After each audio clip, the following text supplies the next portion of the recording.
Hello you, it's me. Today we're going to talk about Qualityland by Marc-Uwe Kling. I think that's how you pronounce it, but honestly, I'm not sure. So this is the first novel, the debut novel, of the German podcaster and songwriter. It's set in a future where everything is decided for you by machines and algorithms, based on data that exists of you somewhere on a system. People are assigned a number from 1 to 100, it can change, that shows their value to society. But what determines how these numbers change is only partially known. It can be down to social interaction, it can be down to sportiness, charitability, art tastes, but it's kept sort of a closely guarded secret. And anybody that's under a 10 is known as a useless, and they're just looked on as trash, basically. In this society as well, people's surnames are the job titles that their parents held when they were born. So immediately, before you do anything in your life, you are judged by these factors that are just out of your control. This means that the society is filled with people that are just moving through their life in a state of brainless acceptance, just trying to be the best they can be in other people's eyes according to rules that aren't determined by them. So it's set in a future country which has rebranded itself as Qualityland. And the story follows a man called Peter Jobless, who is a machine scrapper and a number 10.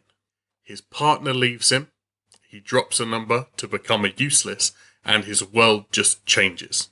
He receives a package in the post containing a very strange, funny item that he doesn't want, and sets about on a quest to return the item. But to do this, he has to prove that the system that decides everything for people is in fact wrong, or at least that there are flaws in it, and the consequences that this quest is going to have. At the same time, the story follows the presidential campaign of an AI who is campaigning to rule the country, or to be the leader of the country, and the consequences that Peter's quest is going to have on that. So the theme of having your choices removed by a machine based on your personal data, it's supposedly in your best interests, and removing the element of risk from your life, but risk that could possibly pay off and have good consequences, was first actually, I saw this explored in a sci-fi short story called Zima Blue by Alistair Reynolds. Which is one of the best short stories I've ever read. It was actually made into a short film on Netflix's Love, Death and Robots. It's one of the last ones on there, but I didn't rate that. But if you like this kind of relevant stuff, then check that out, definitely. And it really feels relevant now, especially because we live in the era of your phone or your PC recommending you something that you had just been thinking or talking about, and it really makes you think, what online actions did I take that led to this recommendation, and is my life really that predictable? Is it really that reducible? So the chapters of this book that followed the main character were actually interspersed by adverts which had comments and testimonials for these just ridiculous things. Even though from a now perspective, these adverts they're scary. They are scary adverts if you think about the implications of them. I really found myself looking forward to them because they were so infectiously enthusiastic and happy.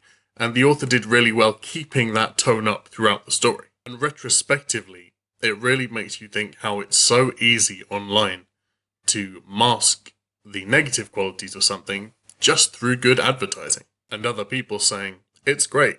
It makes you think whether online you are bombarded by so much information that it actually hinders you in considering whether the thing you're supporting is actually really worth supporting. This story had a lot of information in it, in terms of things I didn't realize or hadn't considered before, and it actually made me think a lot about the differences between a real-world economy and the internet economy, which was very interesting. I would say the main theme of this book is, aside from misplaced trust, definitely pride.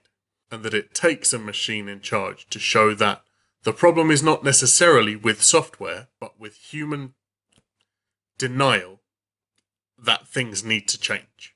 And I think the biggest question addressed in here, as it says in the book, is it still a dictatorship if nobody knows it's a dictatorship? And they're happy and confident, although incorrectly, that the things that are happening to them are the consequence of their own choice.